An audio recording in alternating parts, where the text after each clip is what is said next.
awesome. So again, that's the Cat MT8 65B and the Will Rich 52-foot field cultivator. Just enough to make you mad. And it's gonna turn back on right there.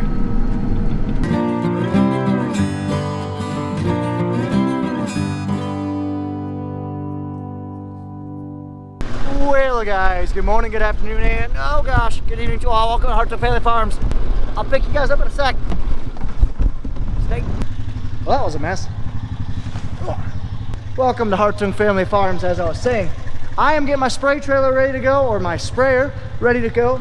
Reason why I said ready to go and not going is because I'm not going to be spraying right away today. I'm going to be running the disc for a couple hours. But what I need to do is, what I sprayed in yesterday, in the card right here, this video, I did not add Roundup.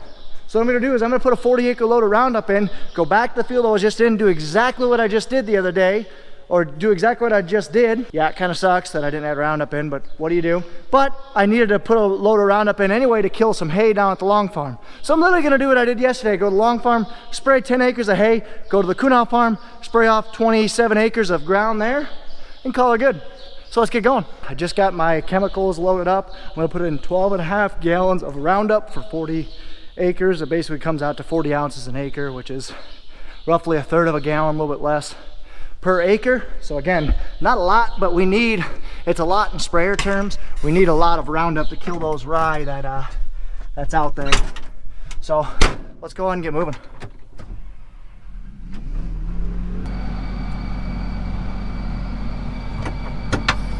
All right, let's go get my chemicals. So I'm gonna put in about 650 gallons, it looks like. That's what I need. Actually, 600 gallons is what I'm gonna put in. So we'll put in 600 gallons, 12.5 gallons of Roundup, and 2 bags of AMS. That's just a water conditioner, just to make sure the Roundup bonds to the water and it'll bond to the plant. So let's go. All right, the sprayer is filled up. So now I wait. We're gonna head down to the Peterson farm. We're gonna drop Brian off at the field cultivator. He's gonna start cultivating. We're gonna drop Pat off at the planter. He's gonna start planting, and I'm gonna leave the pickup there. I'm gonna grab the disc. I'm gonna head up north to the Smith farm, get a couple properties to disc down, and then I'm gonna head back here and probably start spraying. All right, got some extra chemicals to bring over the trailer while I'm here, and then let's head south. Alrighty, so what we did was we brought fuel and dropped Brian off at the field cultivator. You kind of saw him in the last video where he was field cultivating at. He's gonna get going. Pat and I are down here at the South Farm. Pat got an entire pro box worth of seed planted. That's about 100 acres, so we're gonna fill them up with seed. I'm actually gonna get going in the disc. I'm gonna start disking, and Curtis is gonna take over for me a little bit later. But I gotta disc some waterways and some ditches and stuff that just needs to be disked. So I'm gonna check the oil, and then we're gonna get moving. Also gotta hook the seed tender up for Pat. So Pat just backed out. I'll pull her out. All right, so I'm gonna back this thing out as well. We're gonna unfold it, go check the tires, and then we're gonna head up to the Smith farm north. I'm gonna disc up there. Alrighty, so Pat and I had to do some torching again. I didn't get any video, I do apologize for that, but basically when I was on that rocky field, I bent up like 8 discs, and yeah, we're never taking the tillage implement in there again. We got the torch out and we heated some of them up and bent them, so now they'll all spin freely. So now I'm gonna take the disc over to Nathan's new ground on the east of the highway. You'll see I'm going to work down some waterways, smooth some out, then go to the west side and really try and level some stuff out. And then Curtis is going to take my spot short way into it, and I'm going to start spraying. Alright, got the camera mounted. It's not the sturdiest mount in the world. I'll brace you guys for a little bit, but I'm just taking the disc. It's about a maybe not quite 10 mile drive north, so I can only go 25 mile an hour, so it's going to take me about a half hour, 20-25 minutes, somewhere around there. So we're heading north. We're gonna go disc some waterways that are kind of washed out, and then we're gonna disc some places where waterways should be, and we'll put waterways in next year. But that's what we're gonna do. This tractor, even for high hydraulic suspension, is not as nice as a Deere with ILS. I will tell you guys that. I feel like Deere 8Rs have the Magnums beat in just about every aspect. All right, see you guys when we're there.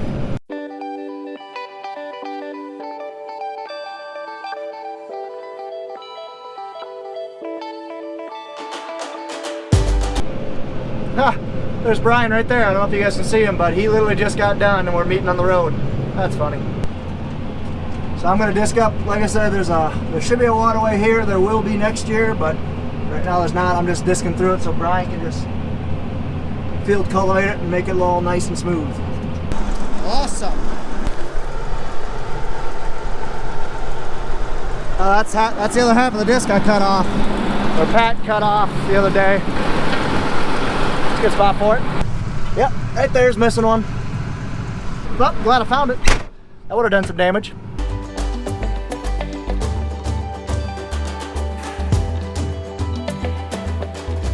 Alright, so I just worked on this one waterway. I'm just driving this way.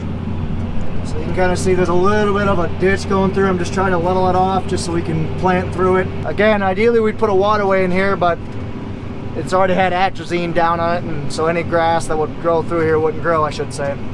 So that's a next year's project for sure. So I'll get this one done and move on to the next one. There's another one over there I gotta do. So there's Brian, he's just getting ready to roll. He's got that 52-foot field cultivator. He's gonna work this ground here. And I am gonna go move on to the next waterway. There's Brian, he's rolling. And so am I. Well, my strategy here is wherever I see Nathan didn't chisel, which is pretty easy to see, wherever there's corn stalks that's like, oh, I don't know, like over a foot long, that's where I know he didn't chisel.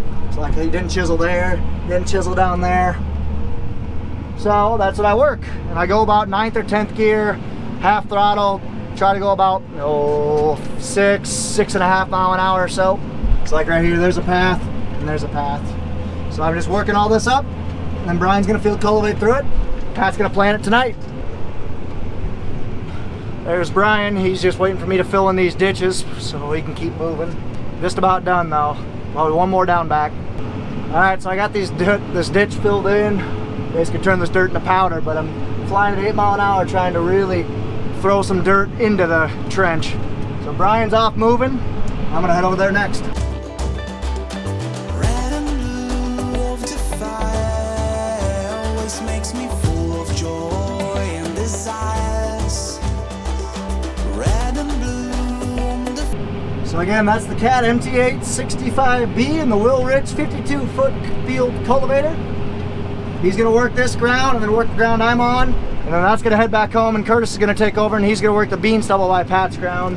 And eventually, once this thing gets done disking, it's gonna get hooked on the soil finisher, and it's also gonna work ground in front of Pat. So we're gonna have 2 tillage tractors trying to keep ground ready ahead of Pat. So I'm gonna go, I think there's 2 more waterways here.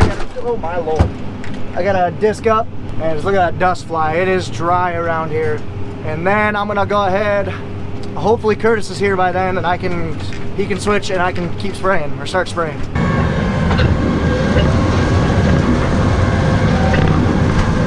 There's the ground that I sprayed for beans not too long ago. So here's a hint: if you really want to move ground, if you got a big washout you got to fix, raise your wings up. It really makes your center frame heavy and it's really going to dig in. That's really going to move some dirt, and then you can finish up with a couple finishing passes.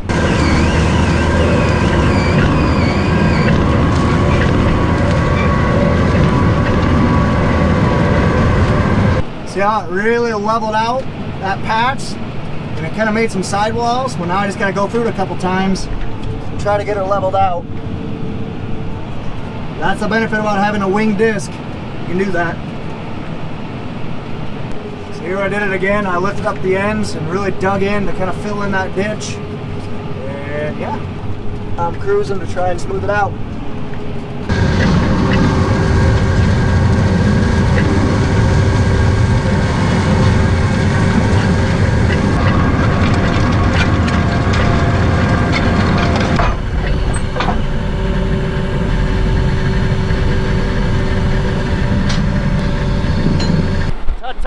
We're gonna get some rain, but I gotta swap the GoPro around. Just got done with this east field. I'm gonna head to that west field now.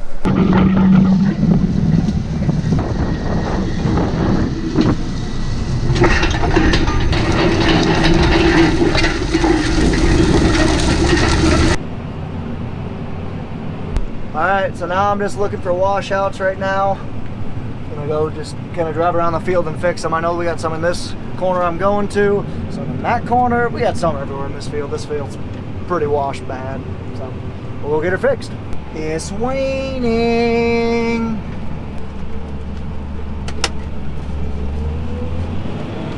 just enough to make you mad. It's raining pretty decent though. It's gonna knock the dust down, that's for sure.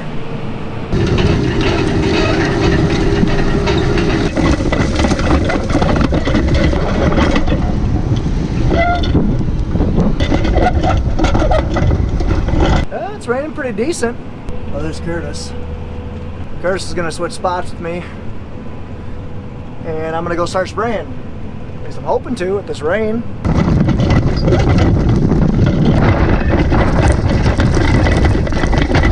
Well, this rain is literally just enough to make you mad. Not enough to shut you down. Still hasn't even knocked the dust off yet, honestly. I'm still going. Can't see much, but we'll get her done. Curtis is actually waiting for me, so he's gonna take my spot once I get over to the waterway. Ooh, she's really coming down now.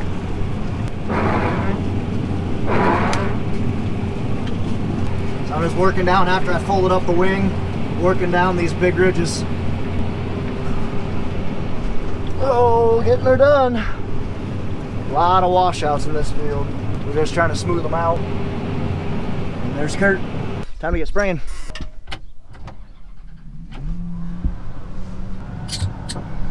Let's get her going. There's Davenport. They're spreading fertilizer on our ground down here. Now I'm heading south. There's Davenport's planter they use for custom soybeans and corn, really whatever you want them to plant. It's actually kind of a good business plan. Dang it, that fence cut off on me in a hurry. Let's go fix it. Alrighty, well, I haven't been filming much just because I'm trying to get a lot done here. I'm running out of daylight. And I'm doing stuff that isn't marked, so I gotta constantly map out and rechange what I'm doing. I don't have automatic shutoffs, so that's why. Sorry. But I am spraying hay ground, getting her done. Alright, just finished this field. So now I'm heading to the Kunau farm now, the farm that I was at the last video where I just don't have Roundup, so I'm just gonna spray out straight Roundup and then go back and load up for a bean load and head back there and spray it out, and then hopefully head over to Zymit's and spray some in the dark. We'll see. Just about made it. Now we're cruising out. We're on the straight stretch. It's 640. Should be good. I gotta do one more down back and then I'm good, I believe. So yeah, doing good so far. So I can't film a bunch while spraying just because I am going like extremely fast. So look, here's your individual nozzle control. I already boarded that out. And it's gonna turn back on right there. Sweet. But here I did not border. Here's gonna be, you'll be able to see the individual nozzle control work. So there's a waterway right here. See that thick green grass right there? Gotta slow down to 6 miles an hour because that's where we basically did our boom timing. So it just turned off and turned on automatically. That is the joy of modern technology, ladies and gentlemen. The sprayers can turn themselves on and off automatically, really. It's awesome. Just finished up and now we're gonna head back and fill up again. Just about home, and there's Davenport's spreader. Probably Devin, actually. I need to bust my butt back there and start spraying. Let's get going. And Brian's going up to go move some trees. Neighbors out soil finishing, other neighbors out planting with the 24-row Kinsey planter that's all boxes. It's not bulk fill, so our planter, basically you have 2 hoppers for seed and uses air to push it out to each row unit. Well, on the hopper one, it basically has a hopper over each row unit, and you don't need a bulk fan because all the seed's right above the row. It just gravity feeds in. It's getting dark, so I need to get moving because this Roundup needs to get sprayed. But it's not gonna rain tomorrow, so I should be good, but we'll get moving. Alrighty, we're out spraying now. I do like how this time of day you can really see your pattern. Helps you guys out for sure. But I'm just cruising on the top of the hill right now, able to go 14.5. We are cruising. What's nice about a sprayer is I'm lugging the engine right now. I'm not at full speed even though I want to go.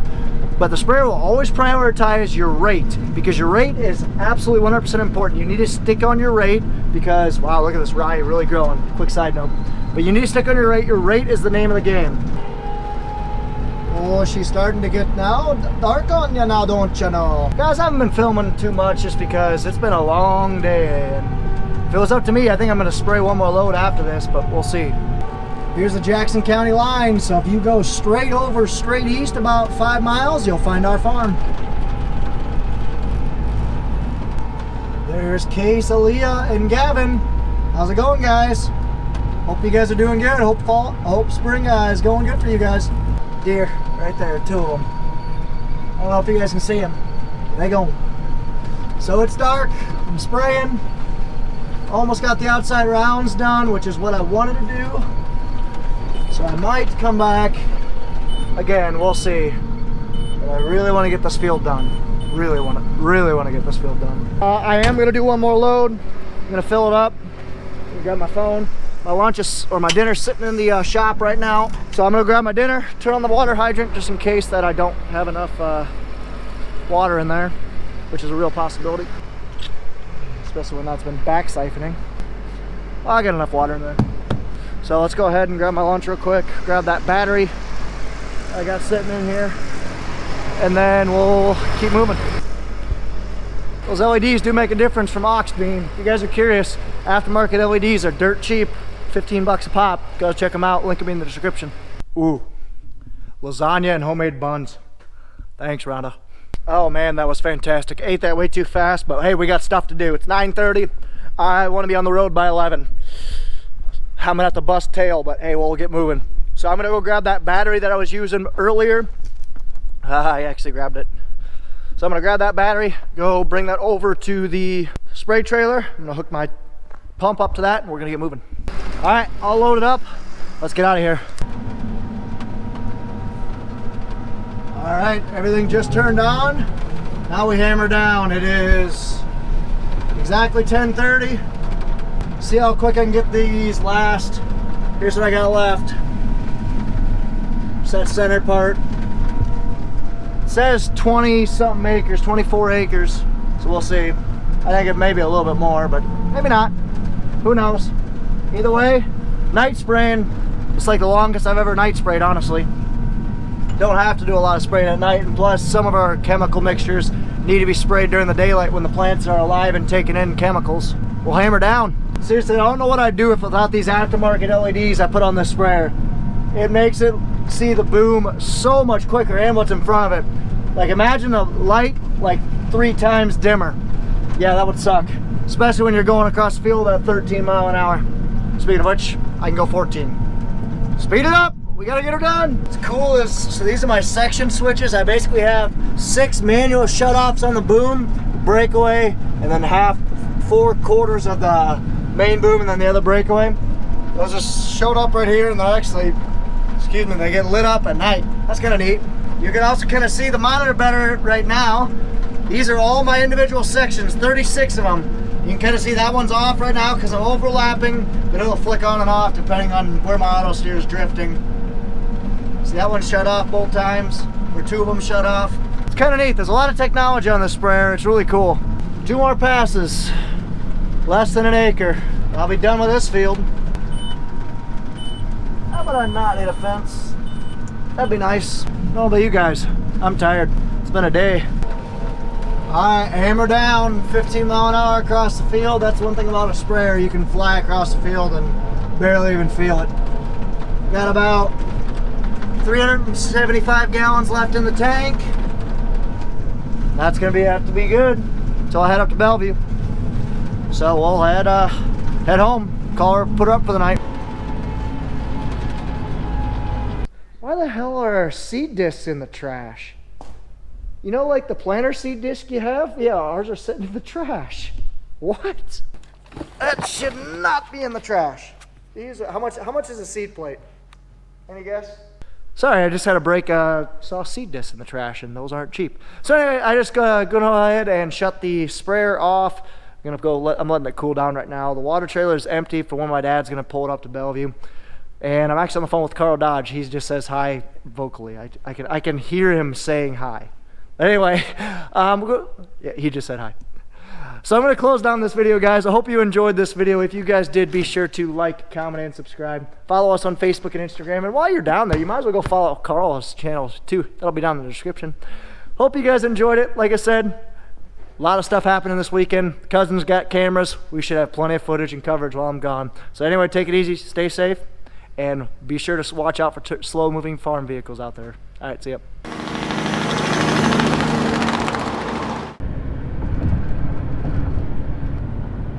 Yeah, there's Curtis.